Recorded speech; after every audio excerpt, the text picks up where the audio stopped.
Today we had Jason Pickard on, who came all the way from Wall Street into like a spiritual, abundant mindset coach, all revolving around finance and how to connect with your soul and lots of stuff. It was a sick podcast. Yeah, the abundance archetype and how you integrate that way of life from being the top of Wall Street, $1 billion portfolio and millions of dollars, and walking away from that, but still integrating that way of life is with, you can still be spiritual but make money, and tips around that. And went off the top as always, but really enjoyable, and really learnt a lot from him. Also, a little meditation you could do if you have a question you're asking yourself. It's a nice way of seeing what the universe tells you for that question. So tune in.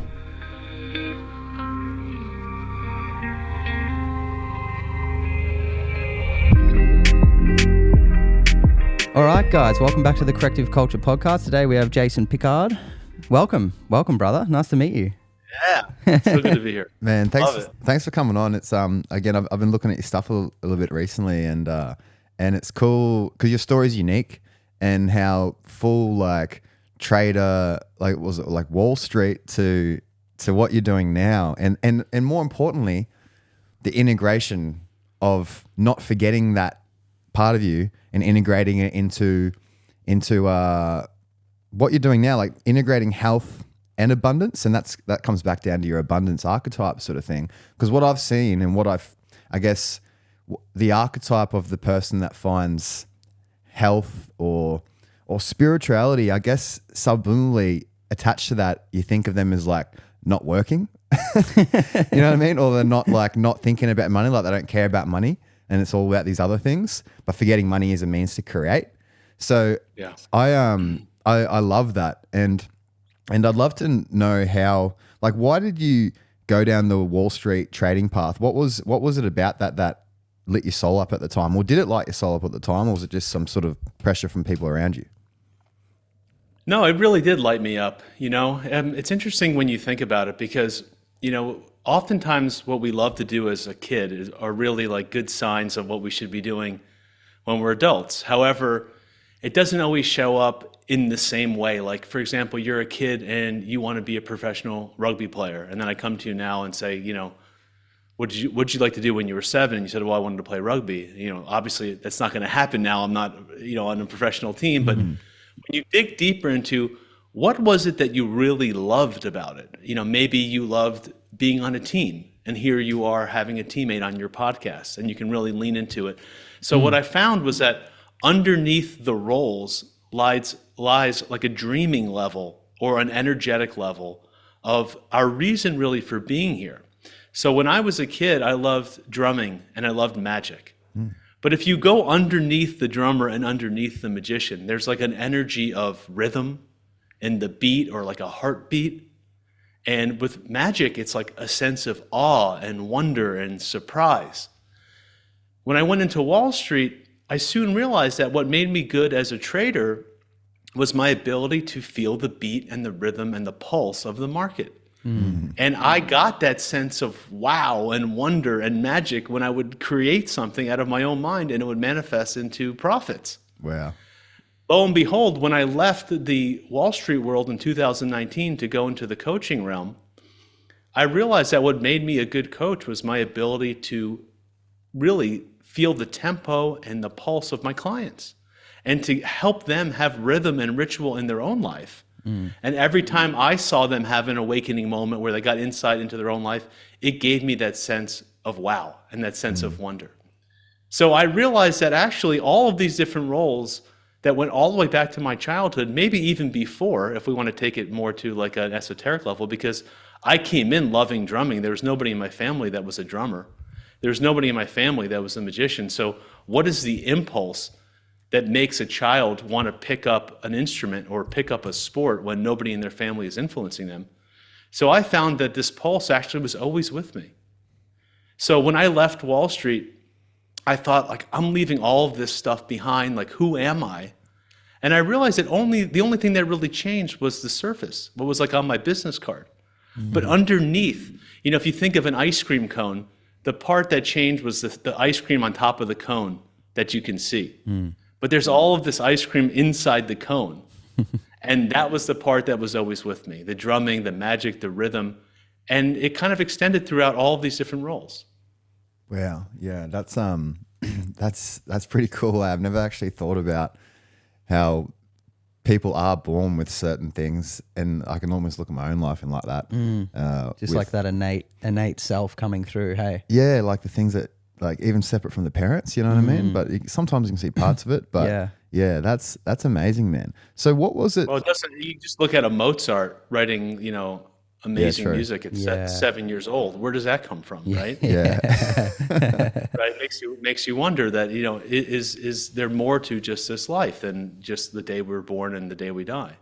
In fact, is it actually a stream that extends into infinity on both ends? And in the work I've done in psychology with Dr. Arnold Mandel, who recently passed, said that in his work, our earliest childhood dreams and our earliest childhood memories, the things that we remember from our childhood, like if I asked you right now, what was the first thing you remember from a child, as a child? I work with my clients all the time because that often is like the dreaming level, the things that we remember, like why do we remember this song? Why do we remember this little incident that happened? Well, we're remembering because our soul is saying, that's important. Don't forget that one. You might need that later. It's like a little bit of a breadcrumb taking you back to your own purpose. And what he found in his work is that these kind of experiences that happen in childhood also show up at the time of death, meaning that our whole life is like one long quantum dream extending into infinity in both directions. And, my whole thing is, why wait till you die to have to live that moment? Why not do it now? Why not tap into the real reason why you were here, the real reason that you were born, and get into that in this moment?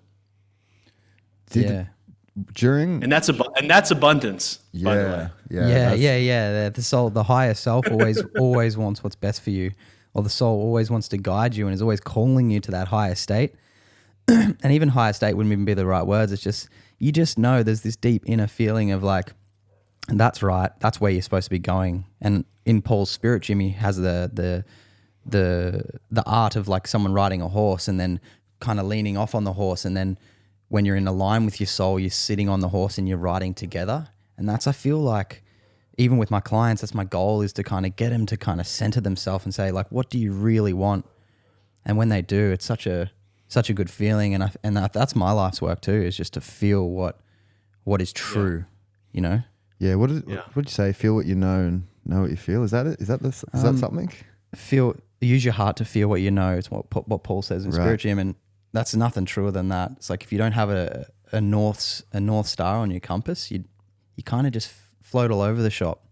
And I think it'd probably be the same, and it definitely is the same with finances, because finances is coming quite easy to us as we put more out there to help people, and that essentially helps us as well financially, which is weird because it's against everything that we were taught, especially here on the Sunshine Coast. It's like, get a trade, work in a cafe. Like I was a lifeguard for a bit. It was just like, pay your taxes. It's very, very like to be entrepreneurial is very outside of the box, but it's good. Yeah. In Australia, it's different. There's no one knows anyone that's any sort of Wall Street's type thing. You know what I mean? It's a construction based country. So you can make good money being a trade here compared to other countries. It's like better than going to university for a lot of things. If you were to become an electrician here, you're going to make more money than most jobs coming out of university, really.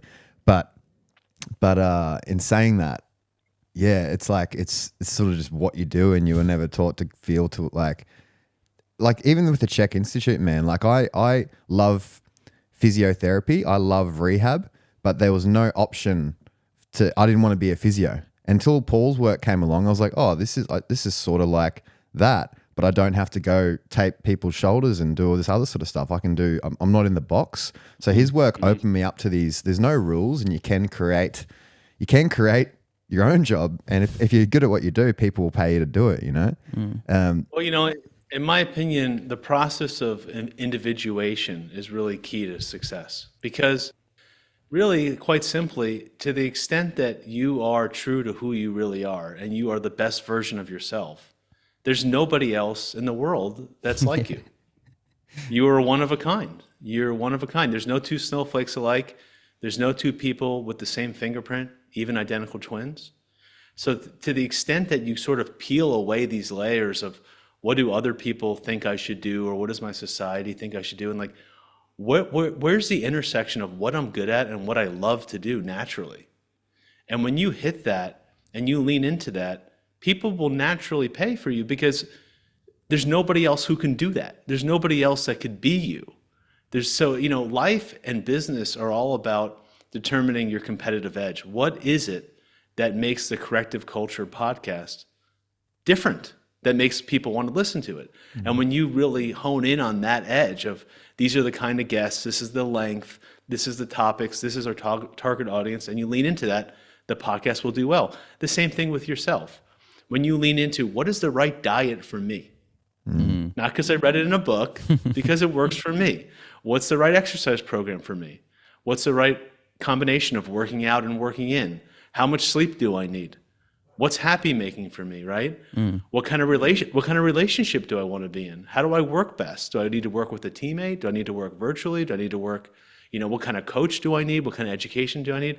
And when you figure all these things out and you actually step into being an individual, you become indispensable because there's nobody else in the world that can do what you do the way you do it. Yeah.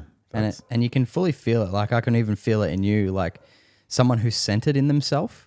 And I think that's really attractive to people because it's like, well, they don't need you. I remember when I was younger, I had some shadow stuff around my father, and I was like, I just would make people my father. Like it'd be like, oh, Paul would be my dad or someone would be my dad, until I realized that none of those people need anything from me. And I was like, okay, well, why do I feel so like there's this hole that I need to fill with like a father figure? And it was some real inner work, but I don't really know where I was going with that. But I feel like, yeah, when you see someone who's centered and just going in their path, it's so attractive. And it's so, that's why we do the podcast, is to get people on like that and inspire other people to do the same. Well, what stood out to me, what you said then, man, was like when you said lean into it. And I've actually been thinking about doing a video recently about leaning into things, because a lot of the time you can't see people have the big goal before leaning into their little things, and then the bigger goal shows itself, or the career shows itself, or whatever it is shows yourself. Like when you like video, you let it into video editing, and then all of a sudden you're doing videos for Corrective Culture, Yeah. So what advice do you have those people that don't, well, what's your approach with, like, if someone that doesn't know what they want to do, right? And they don't know what to lean into, besides they might like watching some sports and whatnot, but they don't know what their full passion is. And I thought I was one of them when I was younger, and I realized it was right in front of my face the whole time. But yeah, that's usually how it is. Yeah, that's usually how it is. So one thing you can do, like I said, which is a little bit, might need a little bit more guidance, is to think back to what you loved to do as a kid. And often that can be a clue in terms of energetically, like I explained, on what path you should be going now. But there's this book called from Boyd Vardy. I don't know if you ever heard of him, The Lion Tracker's Guide to something. I can't remember the full name of the title.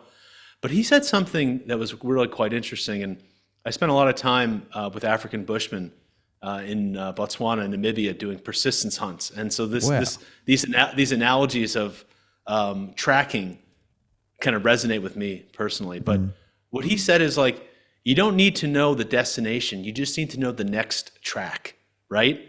If you're tracking a lion, you don't need to know where the lion is. It might be, 10 kilometers away, but you need to follow the next track and the next track and the next track. So what is that next track? That next track is what feels good. Where's the joy? Where's the passion? Where's the love? What would you do? What could you do that if you did this every day, it would feel good and not like a labor, right? Or at least a labor of love, where it was like enjoyable, meaningful work, like raising a child or something like that, right?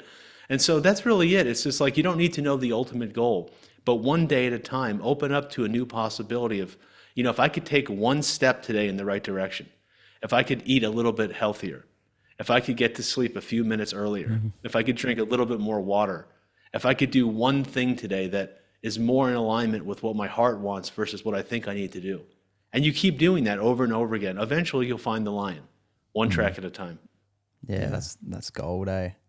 Yeah, it's like by starting small, you open up the broader scheme, and finally you find yourself in alignment.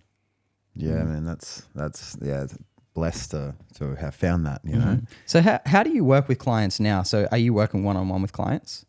Yeah, I do that. You know, my main passion really is my group, the Abundance Archetype. Oh, sick. So the Abundance Archetype is really like the combination of my path on Wall Street with my path 20 years on the spiritual path. You know, and I ultimately realized that for me personally to be at my best, I had to combine both parts of myself. So, you know, when I left Wall Street, I said, "Oh, I don't even want to think about that guy. He's just like a crazy ass dude, like staying up all night, watching the screens. All he cares about is money. You know, screw him, shut him down." And then lo and behold, I started having dreams all the time about the stock market and the markets. And I didn't tell you this, but when I was at the end of my Wall Street career, when I was repressing the kind of the shaman, the healer, the energy worker, the coach, I was having dreams at night of ceremonies in the jungle and drum circles and things like that. So I came to this realization that, you know, we have this part of ourselves that we identify with, but there's also this kind of secondary part that's a little bit over the edge and out of our comfort zone, but it's a part of us. You know, when I'm at Wall Street and I'm doing that job, there was this part of me that wanted to be drumming and doing art and making music and being in the sauna and all these things. But the second that I pushed that part away from myself, the trading part away, and only did those other stuff, now that trader became secondary and I was still only half of myself. So I realized that in order for me to actually be an effective coach, I had to integrate both parts of myself. And it was really kind of on this mission where I saw that many of the people, I would say most of the people that I worked with on Wall Street had means, but not a lot of meaning. They certainly didn't have a lot of great health. They had relationship challenges. They had high blood pressure, you know, all sorts of, you know, you name it, problems. And, you know, on the flip side, when I was working with all of these different coaches, all these different therapists, for 20 years, I just traveled the world, like working with the best in yoga and Paul and biogeometry and shamanism and all of these things. I would see that whole group of people always lacked money. they were always crying about money. And so I was like, well, what's going on here? And really what we had a divorce. We had a divorce of money and spirituality, or wealth and well-being, or business and service. And the same thing happens across the board. If you look at science and religion, they've been completely split off. The masculine and the feminine, completely polarized. But if you go back to the beginning of all of the world's religions, they were all ironically founded with lots of money.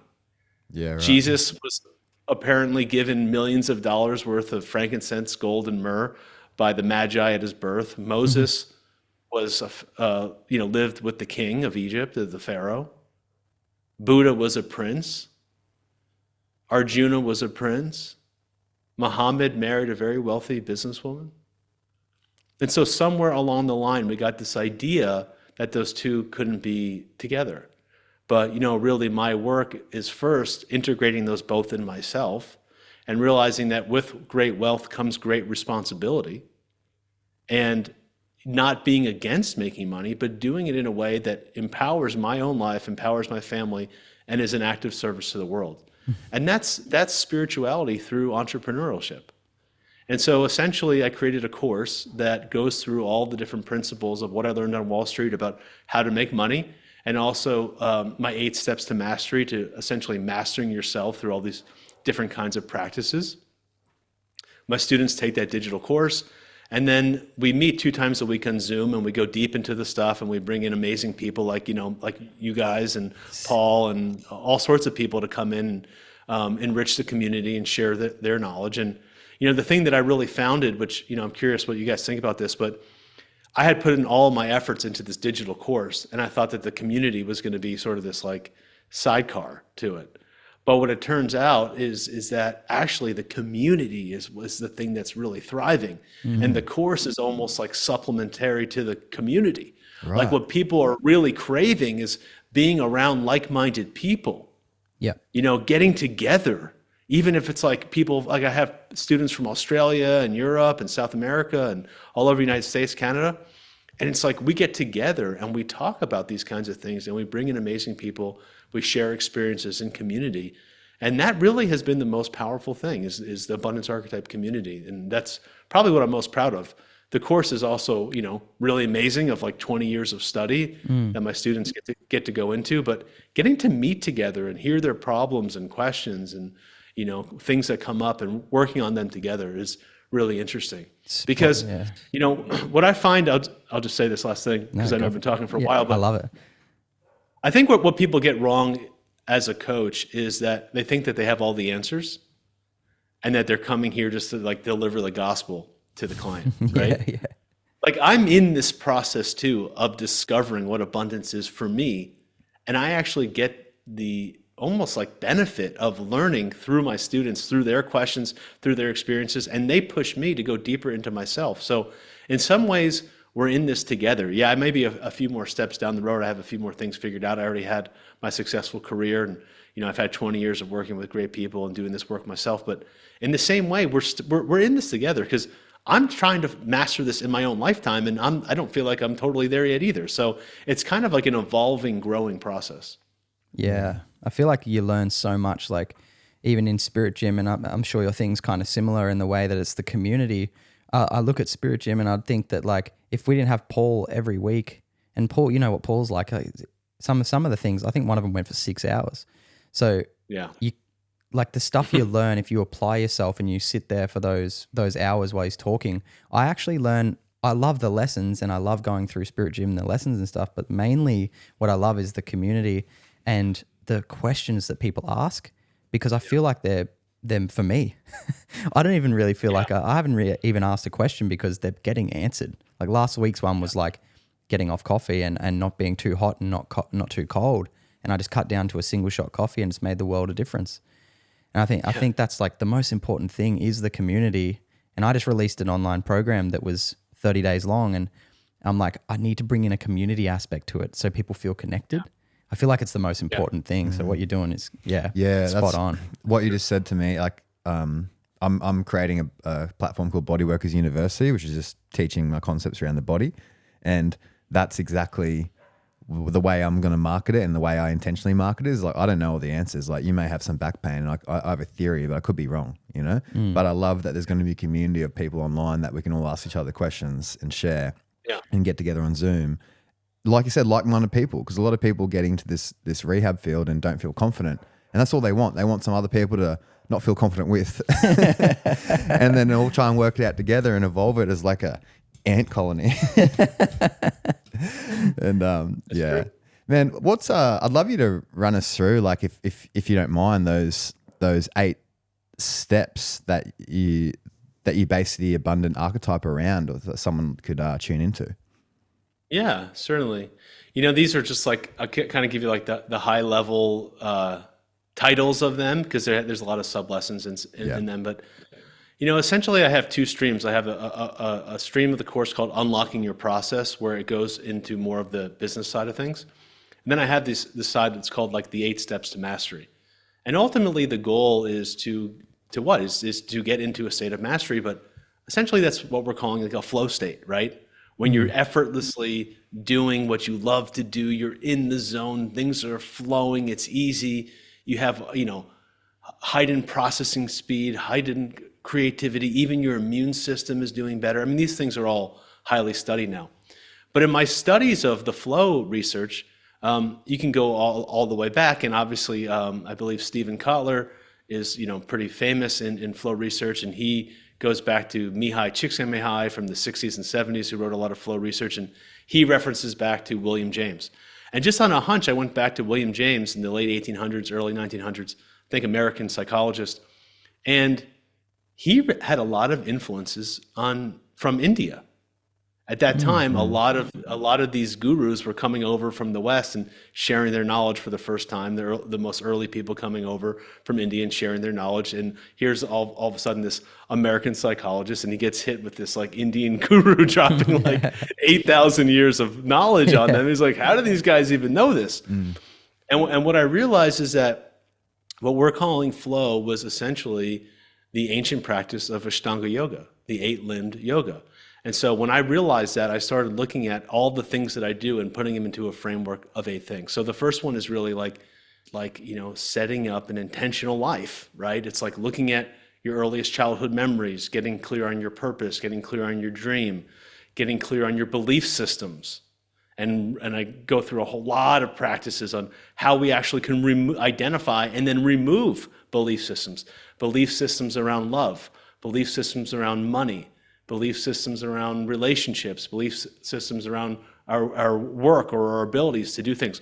Oh, I'll never be able to do that. Well, that's just a belief, right? I'll never be able to make more than this. That's a belief. I'll never find the person that I love, all these kinds of things. Like, all of this stuff comes mostly from when we're 0 to 10 years old, from people around us that we're either mimicking or things that we hear. So this first step is really kind of the basement of getting rid of all of the belief systems that are limiting us from our goal, getting clear on our dreams, and setting up an intentional day with a lot of different practices.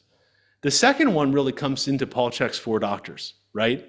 If you want to perform at your best, even in the business world, you have to be eating right, sleeping right, moving right, and you have to have joy in your life. Okay? I don't need to tell you guys that, but for the listeners, to the extent that your body is not being satiated with your basic needs, you are in a state of fight or flight. And when you're in a state of fight or flight, you cannot get into this creative, imaginative, intuitive right brain where you can access new information and solve problems differently. And so basically every day is Groundhog Day. Why? Because your body's in a state where it's like, I'm not going to be thinking about the future. I got to survive today. Like, this guy's not actually even feeding this body appropriately. We have to worry about that before we worry on any other needs. So remove the belief systems, make sure the body is well fed, right? The next one goes into posture. Lots of talking about posture, how to set up your desk at work, how to even commute, how to even be on an airplane. Most of the time, people are sitting improperly, and then they don't have a good flow of oxygen. And when you don't have a flow of oxygen, you're in that same fight or flight state, and you can't move into that higher levels of thinking.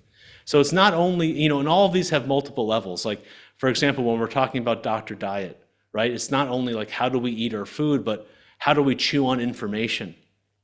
How do we digest information? How do we eliminate? How do we assimilate? Do we take on more than we can chew? What's our relationship to food? Is it just like is it just calories? And what's our relationship to work? Is it just a paycheck, or is it something that we love? And all these kinds of things. So we do this as well with the posture. Like, what do we stand for? How do we stand? What's important to us? What are our values? Then we move into to number 4. We get into the heart, where we're working on with like information like from heart math with the benefits of getting into a state of coherence. So now that we know why we're doing what we're doing, and we're well fed and hydrated, and we have good sleep and all these different practices, we have a good base, a good posture, we have oxygen. Now we're getting into our heart, because when we're in our heart, we can access so much more information. And there's a million different examples. Heart Math Institute is one of the best for that.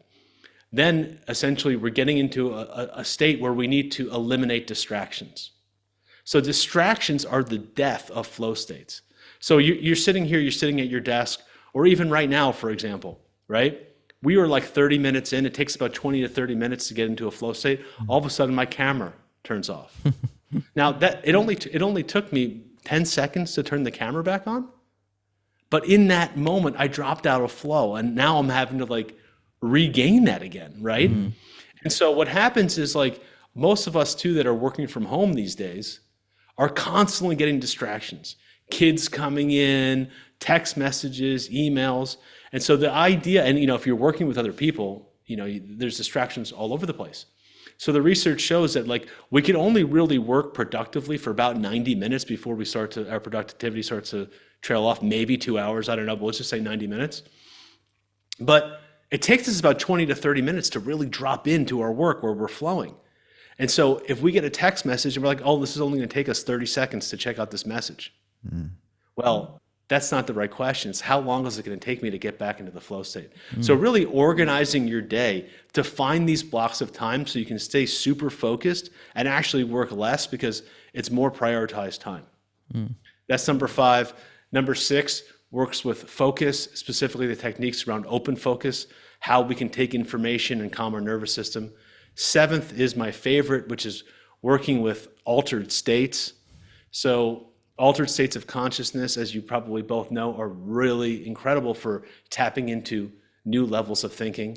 You know, if you think about the big ideas you've ever had, it's not typically when you're sitting at the desk crunching numbers. It's like, have you ever had the experience of like you're in the shower and a breakthrough moment comes in, or you're on a long drive on a Saturday and all of a sudden, oh, there's the answer. Yeah. But like you sat at your desk for 8 hours trying to figure it out and you couldn't get to it. Yeah. So why is that? It's in these moments of these slightly altered states. We're on the driveway, we're on the long drive, and it's like almost like a meditation and like a monotonous thing. And all of a sudden, our logical brain kind of shuts down, and we just flash into that eureka moment where the insight comes in. Or we're in the shower and we're just focusing on the water hitting us and not thinking about anything else. And all of a sudden, we get that flash of insight. So in 7, I teach you how to create that systematically. Like, why do you have to wait to take a long drive to have a moment of insight?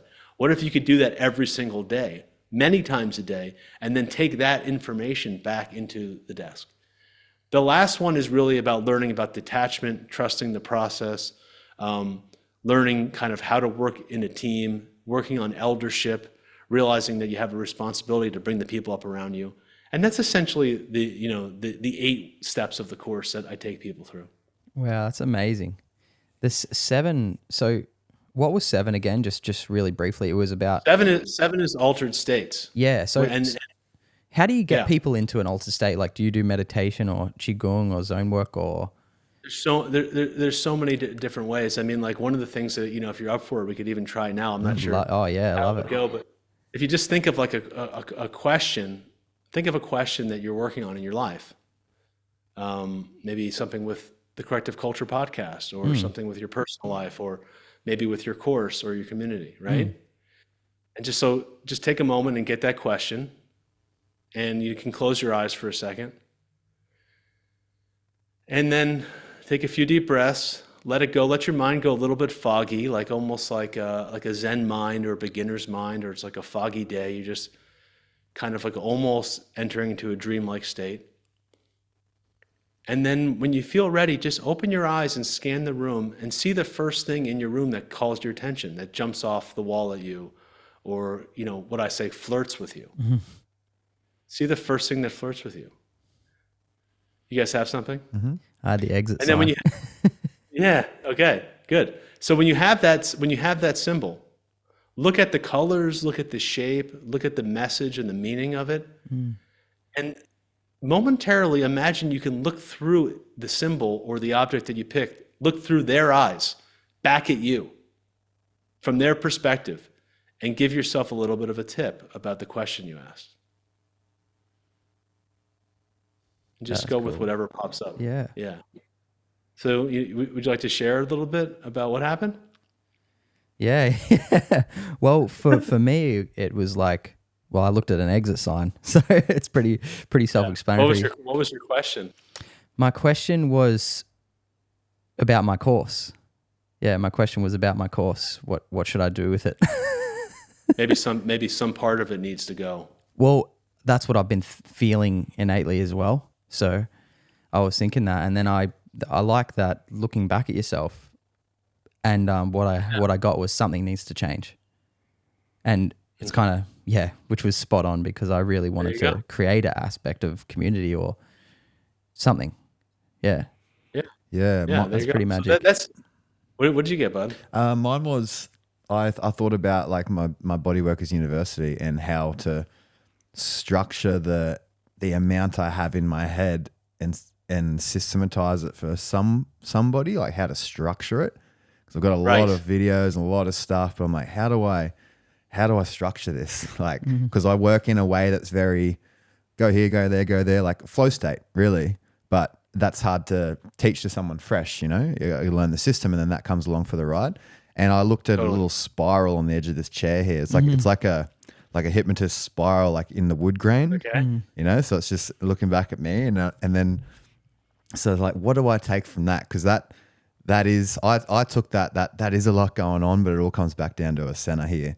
It's all starting with the core and working your way out from the center, going out, right? Yeah. So yeah, but I'm not sure how Yeah, like how would I decipher that for Well, my, so these kinds of experiences, they're not like designed to necessarily like, all right, there's the outline. Yeah. Right? It's Yeah, like, yeah. but this gives you, this gives you that like spark of creativity. It's like you're like pulling on the tail like of a creative process that's unfolding. And you're just grabbing it. And it's like, all right, I have a taste of something, like something with this spiral. Now meditate on that and take it in. And all of a sudden you'll see that maybe the way you create your course is like an ascension model or something that spirals upwards. And for you, you can really meditate on that exit sign and think about it. And so like, this is exactly how I had the same problem you had in terms of my course. I was trying to put all this stuff together. I had tons and tons of material, like 20 years on Wall Street, and I had no idea how they went together. And I had an opportunity to take some friends on a sacred hunting trip in Texas. And I was thinking to myself, like, there's no way I can go on this trip. I was just like, I have too many deadlines for this course where I have to launch and I don't have anything together. And I decided to go. And on this trip, after being out in nature for 2 days, we did a very small dose of medicine. And I laid under a pecan tree. And while I was lying there under the tree, the insight came in just like this for the kind of like the overall map. And so in a lot of ways, like it was by doing nothing or by doing things differently or by inviting in a creative space, I got that insight that then I could go back and take and grind it out. And so what I encourage people to do, and there's a million different exercises like this that we can do. This is just a fun, quick one. I could do one with what's a song that pops into your head, and then asking yourself, what's going in deeper in that, or a million different variations. We could do it with art and drawing and various things. But the reality is like we are living in a dreaming process, and we can awaken to the idea that every single thing is part of a process that's helping us awaken to our truest self. A body symptom, a nightmare, a dream at night, somebody that we meet on the street, something that catches our attention, right? A song that pops into our head, a memory that pops into our head. Why do we remember that thing? Why am I thinking about this person right now? All of these are opportunities to say, why is this emerging inside of me in this moment? What message does it have for me now? How is this my ally? How is this body symptom leading me to something bigger about my life? How is this dream or this nightmare leading me to something? How is this person I just bumped into, this synchronicity that just happened, this thing that's catching my attention, this animal that just ran across the road? Believing that all of this is part of a process that's actually here to awaken you to your fullest potential, and that the things that you're paying attention to are important for you. Meaning, you ever have the experience of when you say, okay, I want to buy such and such car, and then all of a sudden you start driving down the road, and what do you see? You see those cars everywhere, like the blue convertible, you see it everywhere. Because you told your subconscious, that's important to me. And of all the bazillion bits of information that are out there, it's filtering that and saying, hey, look, here, this is what's important to you. And that's the way it works for everything. When we're walking around saying, why am I so broke? We're then sending out that beacon to show us why we're so broke, or why am I such a loser? Why am I so fat? Every time we say those things, we're actually reinforcing it. But if we say, why is it so easy for me to make more money? Why is it so easy for me to be healthy? How come I could be abundant with ease? And then all of a sudden our subconscious starts looking for those pieces of information to help reinforce that. So in that same way of seeing the blue car, these things are happening all the time. We're just looking at it like it's chance. So you either believe you live in a chance universe that was just a bunch of rocks colliding together, creating the Big Bang that created the most miraculous thing you've ever frickin' seen, this planet, right? Yeah. That's flying through space, that's creating this atmosphere that creates our oceans and the dolphins and the whales and the snails and beautiful people and all of this glory that we have. You either think that that's chance or there's an intelligence behind it. And if there's an intelligence behind it, then there's an intelligence guiding your life. And that's what we're tapping into, is the intelligence that's guiding our life that we're not normally looking at it. But if we're actually even rational about it, we can understand that we can only see like 1% of light, right? We can only see like 1% of light. I know you have a dog. I saw your video with your dog smelling the bone, like, you know, 300 yards away. Yeah. You couldn't smell that, No. right? You couldn't smell that with your nose, but your dog could smell that. That scent exists, but you can't smell it. The dog could hear a dog whistle that we can't hear, and you know, all these different kinds of things.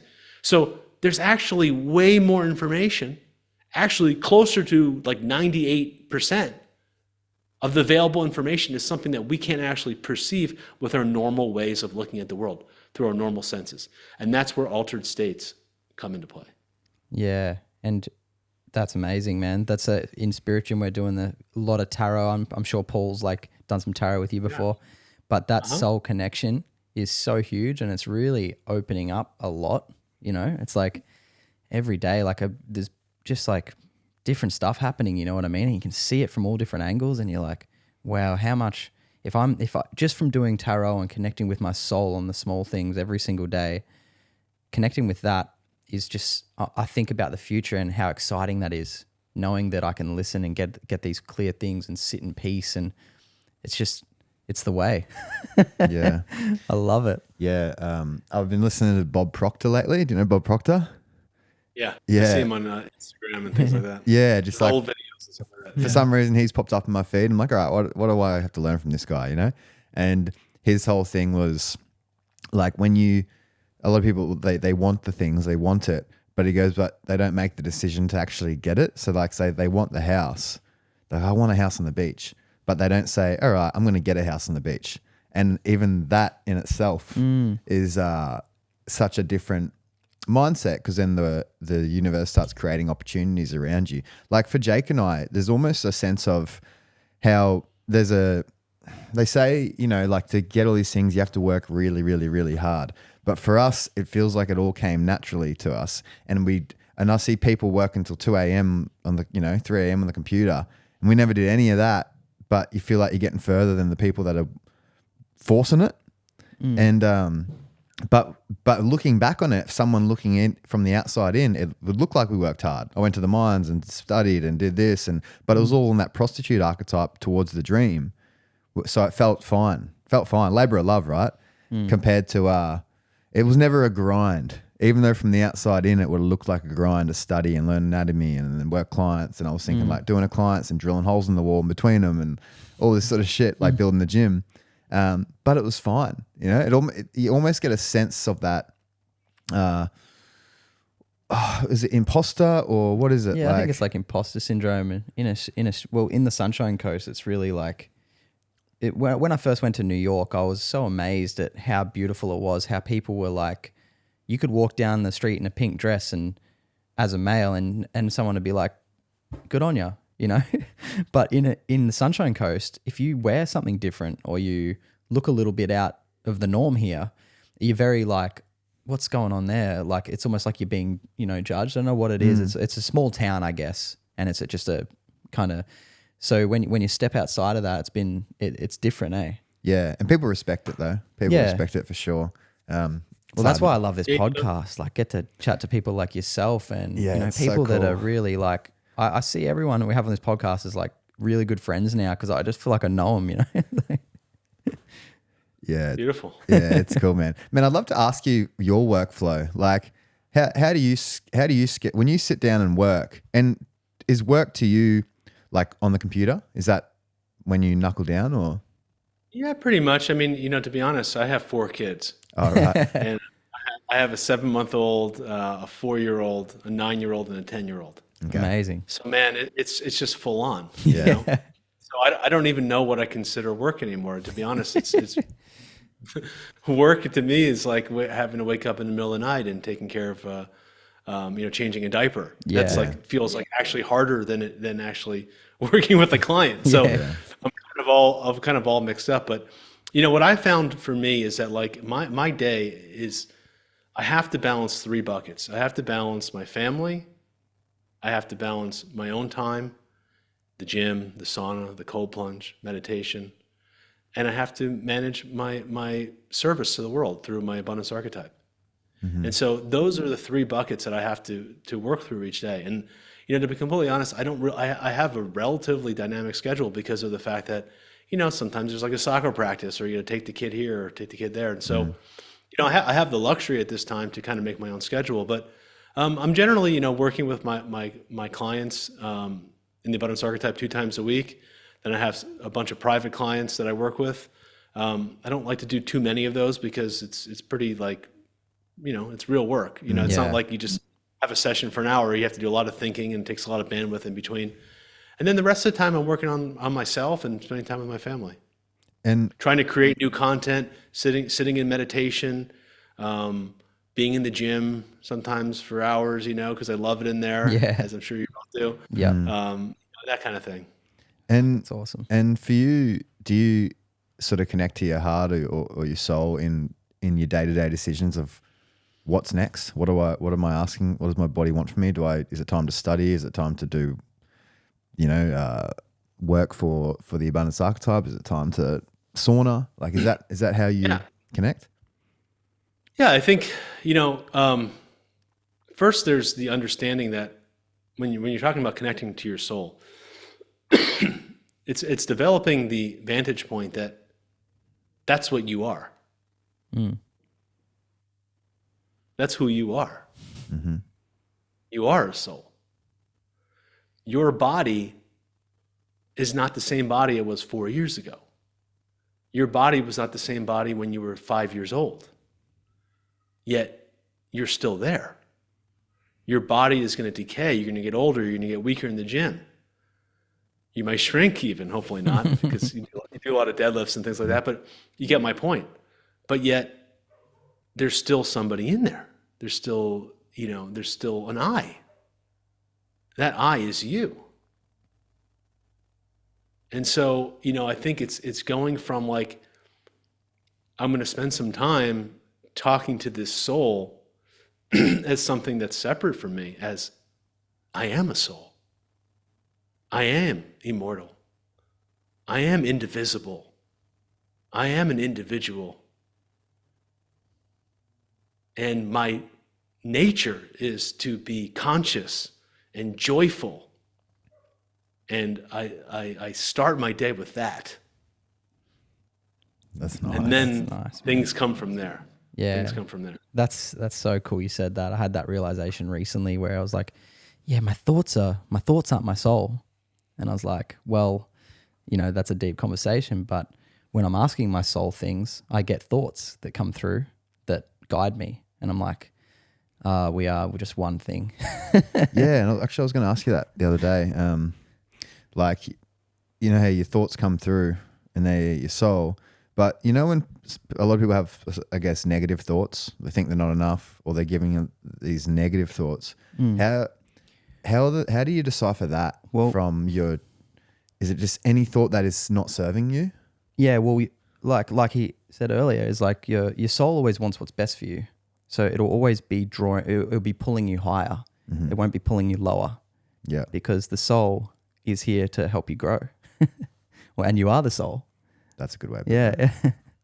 I hope that makes sense. I don't have all the answers. Man, how do you maintain a balance? Like, because for when you were doing Wall Street, did that provide you with the freedom to start what you're doing now, with what you've been doing for a few years now? But do you know what I mean? Like, so did the Wall Street? Yeah, it did. In some ways, it caused a crisis that needed that, and in terms of I was 26 years old. I was at the top of Wall Street. I was managing $1 billion portfolio, $1 billion portfolio.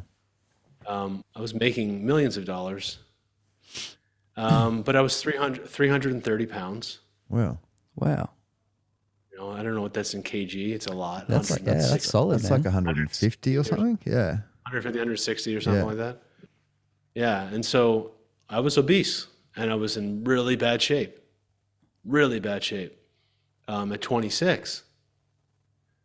And I had this moment of being like, wait a minute, this is not what I thought was going to happen. This is what I didn't think it was going to feel like this, when I was going to get to my goal and, like of being that's top dog on Wall Street. I thought it was going to feel a little bit different.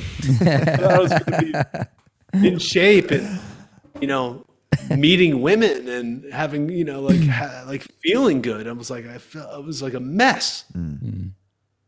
And so that brought on, the crisis that brought me into the exercise world and ultimately the spiritual world. Now, once I balanced that out, I realized that, actually the Wall Street world, the freedom I had in my schedule, the amount of money I was able to make, the way that my work was sort of seasonal, it enabled me to have the privilege to be able to work with anybody I wanted to work with. Now, I also took to that work with the same attitude I took to Wall Street, which was actually doing the work and not just hiring people. Yeah. Like I just felt the bug. I wanted to know, I wanted to learn, And so I studied my ass off. I practiced, I worked, I went around and I worked with all these great teachers.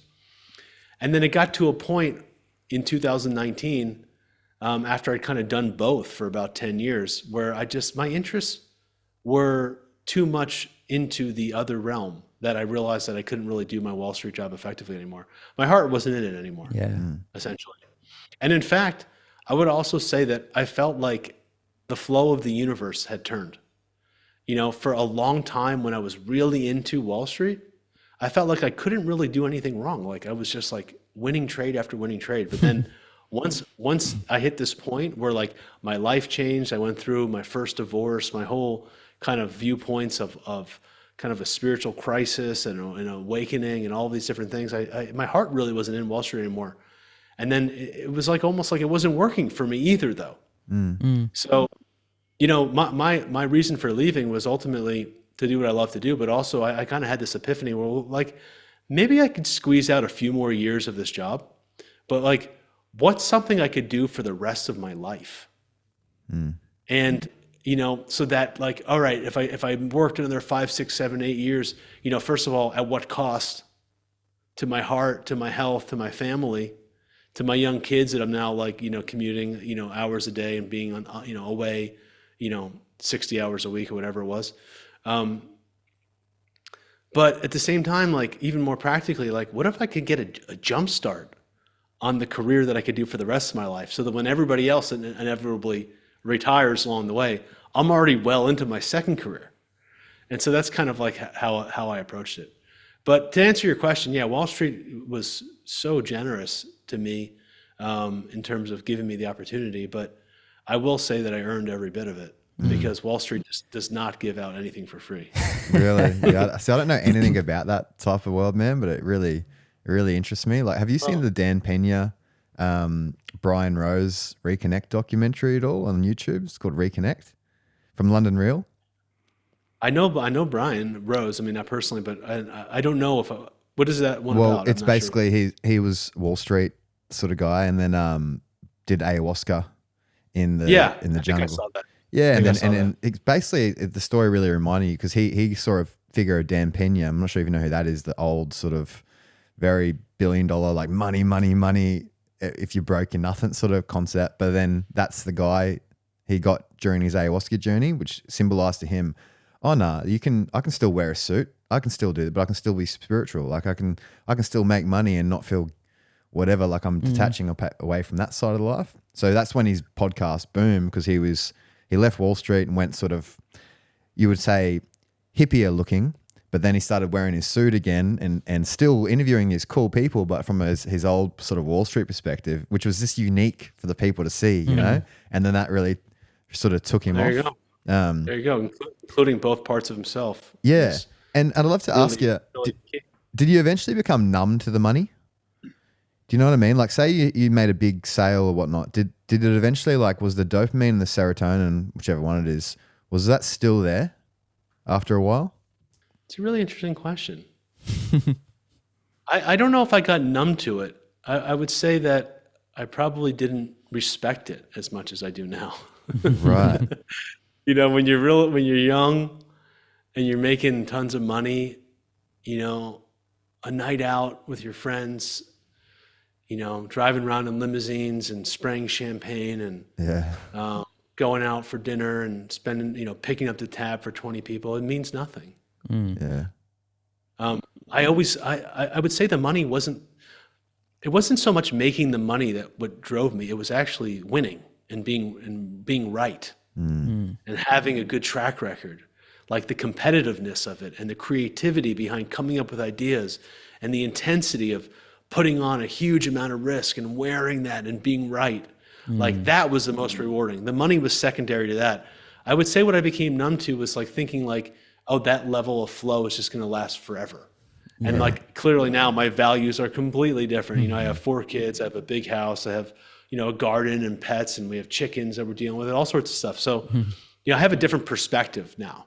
I wouldn't be doing that kind of thing anymore because it doesn't mean anything to me. And quite honestly, it didn't really mean anything to me then, but I think it's because I didn't have these other things.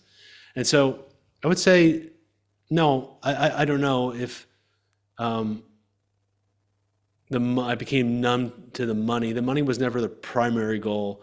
I loved making it. I thought it was important to make it. I became numb to, I think, the fact that of how valuable it was and of putting it towards a better use. When I was young, I had some fun. Which is all good. Yeah. Looking back at it now, it's like, well, probably didn't need those like 300 nights out in New York City at the club. If I had that money back, I could have probably started a nice foundation for like, fed a lot of people or something like that. But that's just part of my process, Yeah. Yeah. Cause was there ever like, I've already visualized, like when you talk about the abundance in my head, it's like it's already done. But I've already visualized, okay, I walk in the big house, I got the car, and I already know, like I went in a friend's G-Wagon the other day and I realized, man, after about 2 weeks of this, it's like any other car, like in my serotonin or that feeling of like that specialness, Was there ever anything you bought that was like big and then it made you feel emptier? Does that ever happen to you? Where you thought it was going to give you something else, but it was like, oh, that didn't last as long as I wanted it to last. Yeah, I don't know, probably. I mean, nothing like in particular comes to my mind. I think like I have a house full of stuff. In fact, I have storage units full of stuff. And at this point in my life, I'm realizing that like all of it isn't actually that meaningful. I'm liking it more and more minimalistic and more and more simple so that I could have more space and breathe. I still like beautiful things. I love beautiful clothing. I like to have a beautiful car. I like to get my kids nice things. I love to have a beautiful home and beautiful artwork. I think like it's kind of it just shifts. Yeah. I would say like I focus more now on I love things that are made by hand. Done really well, like the last known tailor in Morocco that it's like the last shoe cobbler in Italy that's like that's still hanging on to the whole model. Like I love great craftsmanship. So those things to me are like eternal. I have a whole house full of that kind of stuff. The rest of the stuff I could probably do without. I love tasting people's cooking. Like if there's a meal there and I'm like, do you want to try it? I'm like, oh, it's all right. But they're like, oh, my mum made it or my grandma. I was like, oh, okay, I'll try that. Like that's for some reason, that's what makes me, I want to see what that person's flavor is, That lights my soul up a little bit. But I love it. Yeah, man, that's, I love how these podcasts always go off the top and it's, I don't know. I've learned a lot from you. It's really motivating too to see someone in your position that did all that and integrated because it's unique. Integrated this way of life. It's not very. It's a unique story. The Wall Street guy that found himself and found spirituality or found as a deeper purpose is cool to hear and it's definitely cool for a lot of our listeners. So for people listening, how do they know more about you and your online work and all your things? Yeah. Thank you so much. I really appreciate the opportunity. First of all, it's really fun to be here with you guys. It's just kind of crazy being nighttime here in New York and morning in Australia. It's just like talking to you from the future right now. Yeah, fully. The easiest way to connect with me is just go to my website, jasonpickard.org, and I'm sure you'll link that link somewhere. In the show notes. And ultimately, when you go there, you can learn more about me and learn more about my course. The best part about going there is you can download my free guide, my 8 Keys to Greater Wealth and Well-Being, which is like a 25-page document that I put together that's really, really thorough, that gives you tips on all those 8 steps that I talked about today, Awesome. exercises for each one, and things that you could implement into your life now. So that's just a free gift to anybody who goes to my website and downloads it. From there, you have the opportunity to book a discovery call with me. So I allow people to get on a 30-minute Zoom with me if they're interested in learning more, and I talk to them about the course. I see if they're a good fit for it. They can see if I'm a good fit for them, and then we can move forward about joining the amazing, thriving community, which is like something I'm really super excited about. You can also check me out on Instagram at jasonpickardofficial, where I do my best to provide content that's meaningful in short periods of time, so that I hit people's attention spans. Yeah, that's cool, man. Yeah, there'll be some reels from this for sure. Yeah. And for the people joining that course, is it based around the abundance, and is that whatever abundance means to you? Like, is that obviously That's financial a really good abundance? question. That's a really good question that we didn't get into. Yeah. And that's a long topic. I know we're wrapping up, but I'll just say this. Yeah, It's go like, for it. Yeah. abundance ultimately is knowing who you are. And no matter what the circumstances are, things in your control, out of your control, things that happen in your life, circumstances, challenges, wins, losses, ups and downs, that you stay true to who you are. That's abundance. It's abundance. It's under you. It's from down under, but literally it's under us. It's in the water. It's in the fluidity of our life. It's in our ability to stay in the middle despite what life throws at us. It's a process of divesting, getting away those layers of all the things we added onto ourselves, to getting down to the core of who we are. What do we really love to do? What are we really good at? What lights us up? What kind of family do we want? What kind of work do we want to do? How much money do we want to make? How do we master our life and our body? And then designing that for yourself. And then when you're on that, never let anyone get you off that. There are circumstances of people, I talk a lot about this in my course, where, you think the epitome of abundance is, like a John Rockefeller or something with bags of money.